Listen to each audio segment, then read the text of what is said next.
The journey down to the south of France that took the Drummonds several days in that summer of 1952 can be done today in closer to 10 hours. Modern autoroutes and more efficient cars have vastly reduced the time, or at least that is the case for most of the year.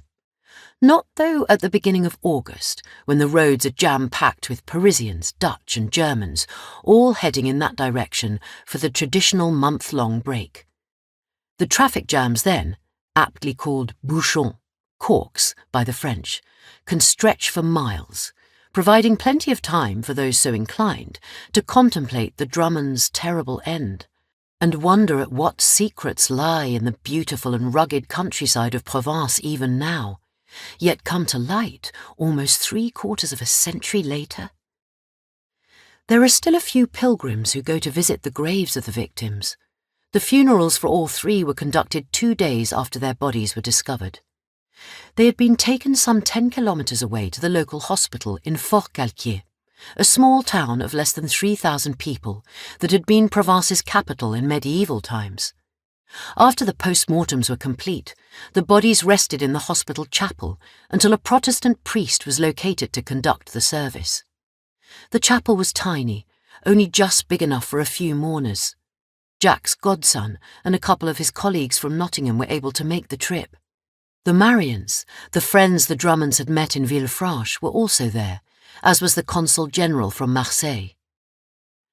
Jack, Anne and Elizabeth made their final journey together by horse-drawn hearse to Forcalquier's beautiful yew-lined cemetery with spectacular hillside views of the Provençal landscape.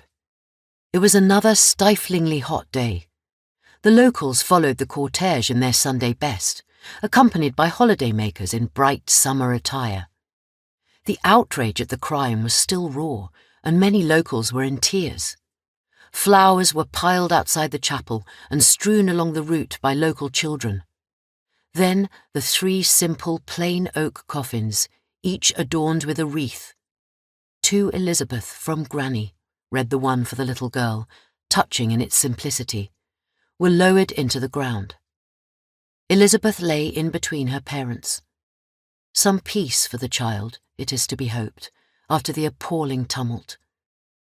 But there is something not quite right about the scene, a detail out of place that points to the chaotic circumstances that have seen them laid to rest here. The family name on each of the headstones has been misspelt.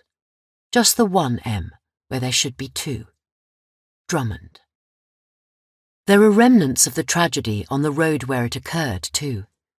The mulberry tree near the site of the killings is still there, and you can see the pockmarks on a stone wall where some of the bullets ricocheted.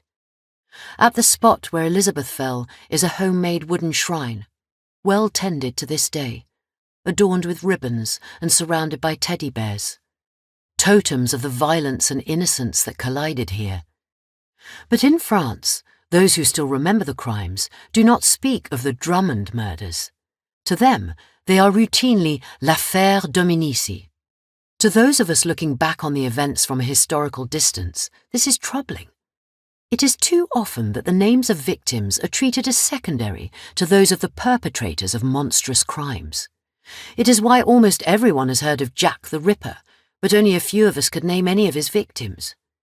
But in the case of l'affaire Dominici, the erasure of the victims is even stranger.